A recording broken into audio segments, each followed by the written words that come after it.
wabarakatuh. Baiklah, di sini kami dari kelompok pertama yang terdiri dari Nur Ainun, Putri Irhamna, Rismawati, Cynthia Ayunita, Ita Rabjani, Selviani Mahara, dan Alia Wilda Hasibuan ingin menjelaskan tentang makalah kami yang berjudul Pendekatan Manajemen Kelas. Selamat menyaksikan. Baiklah, di sini saya akan menjelaskan tentang pengertian manajemen kelas. Nah, pengertian manajemen kelas yaitu upaya mengelola siswa di dalam kelas yang dilakukan untuk menciptakan suasana atau kondisi kelas yang nyaman sehingga menunjang program pembelajaran yang berjalan sehingga menciptakan dan mempertahankan motivasi siswa untuk selalu ikut terlibat di dalam proses pembelajaran. Nah, manajemen kelas ini selalu dilakukan oleh guru, di mana guru selalu berusaha dan berupaya untuk membuat proses pembelajaran yang ada di kelas itu semuanya itu berjalan secara nyaman dan siswa selalu ingin mengikuti pembelajaran sehingga siswa tidak merasa bosan dengan pembelajaran yang diberikan dan guru dengan sangat mudah memberikan pembelajaran kepada siswa. Sekian, terima kasih. Yang pertama, memberi dan melengkapi fasilitas sebagai tugas. Maksud di sini yaitu guru harus menyiapkan pembentukan kelompok, menyiapkan pembagian kelompok, pembagian tugas. Nah, di sini juga guru harus menekankan kepada siswanya.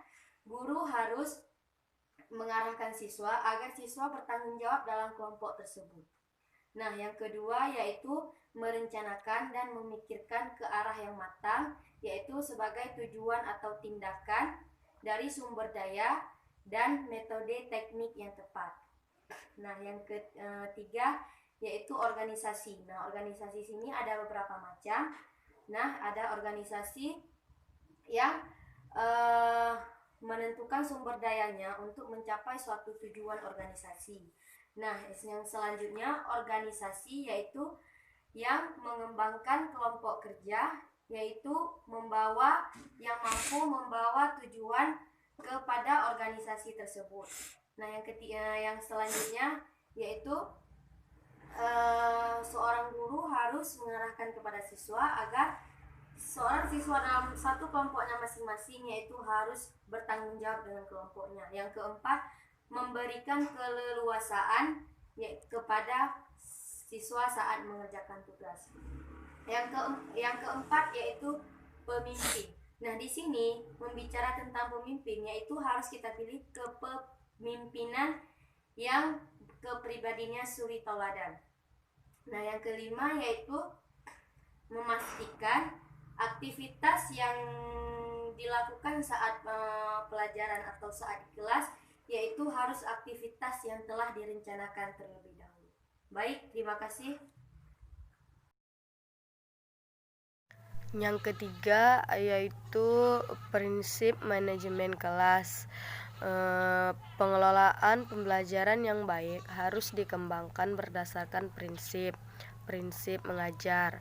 Ia harus mempertimbangkan segi dan strategi pembelajarannya, dirancang secara sistematis, bersifat konseptual tetapi praktis atau realistik dan fleksibel, baik yang menyangkut masalah interaksi pembelajaran, pengelolaan kelas, atau pemanfaatan sumber belajar atau pengajaran, maupun evaluasi pembelajaran.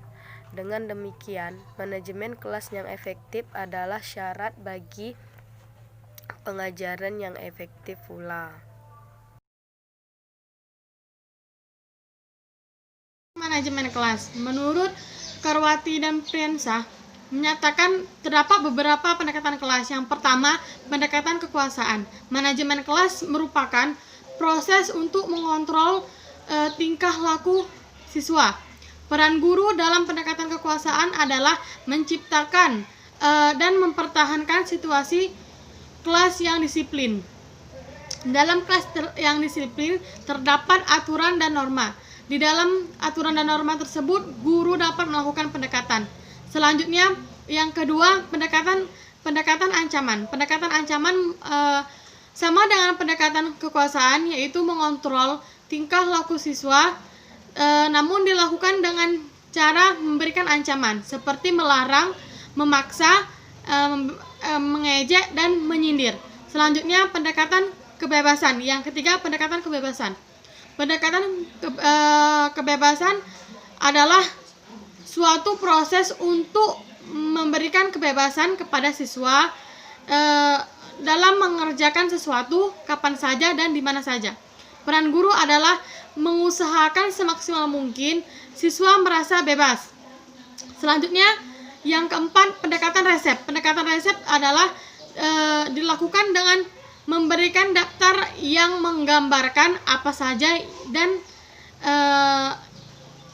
apa saja yang harus dilakukan guru dan apa saja yang tidak boleh dilakukan oleh guru dalam semua masalah dan situasi yang terjadi di kelas.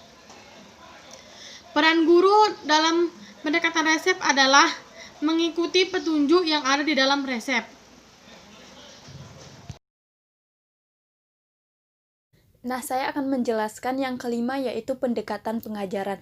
Pendekatan ini menganjurkan tingkah laku guru dalam mengajar untuk mencegah dan menghentikan tingkah laku anak didik yang kurang baik.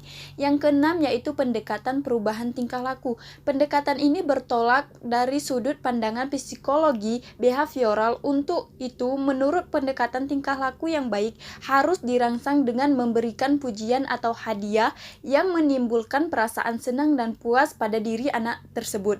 Kemudian sebaliknya, tingkah laku yang tidak baik akan diberikan sanksi atau hukuman sehingga menimbulkan perasaan yang tidak puas pada diri anak tersebut. Oleh sebab itu, tingkah laku yang kurang baik tadi akan dengan tersendirinya akan dihindari. Kemudian yang ketujuh adalah pendekatan sosio-emosional. Pendekatan manajemen kelas ini mengasumsikan bahwa yang pertama, proses belajar mengajar yang efektif harus terdapat hubungan yang baik antara guru dengan murid dan antara murid dengan murid yang lain. Yang kedua, yaitu guru menduduki posisi terpenting bagi terbentuknya iklim sosio-emosional yang baik. Assalamualaikum warahmatullahi wabarakatuh. Perkenalkan, nama saya Cynthia Yunita, NIM saya 18041015. Di sini saya akan membahas tentang faktor yang mempengaruhi manajemen kelas. Jadi, dalam faktor ini ada yang pertama, yaitu faktor penghambat. Nah, apa itu si faktor penghambat? Nah, jadi faktor penghambat itu adalah yang merupakan suatu penghambatnya itu adalah siswanya.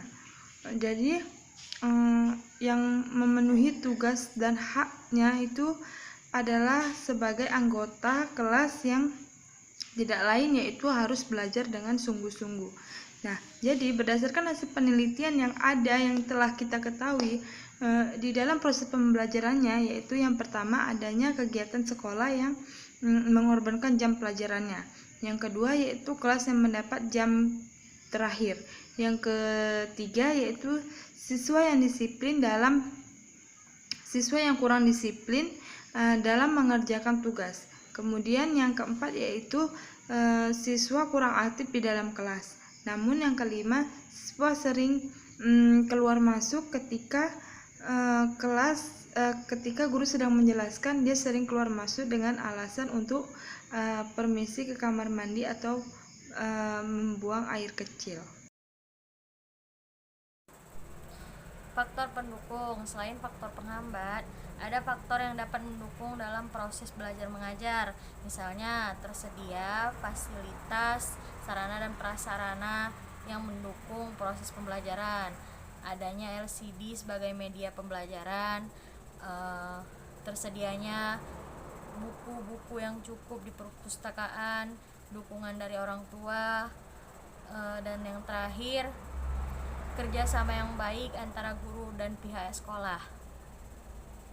Baiklah, Itu saja penjelasan dari kelompok kami. Lebih dan kurang kami mohon maaf. Wallahu muwaffiq ila aqwamit thoriq. Wassalamualaikum warahmatullahi wabarakatuh.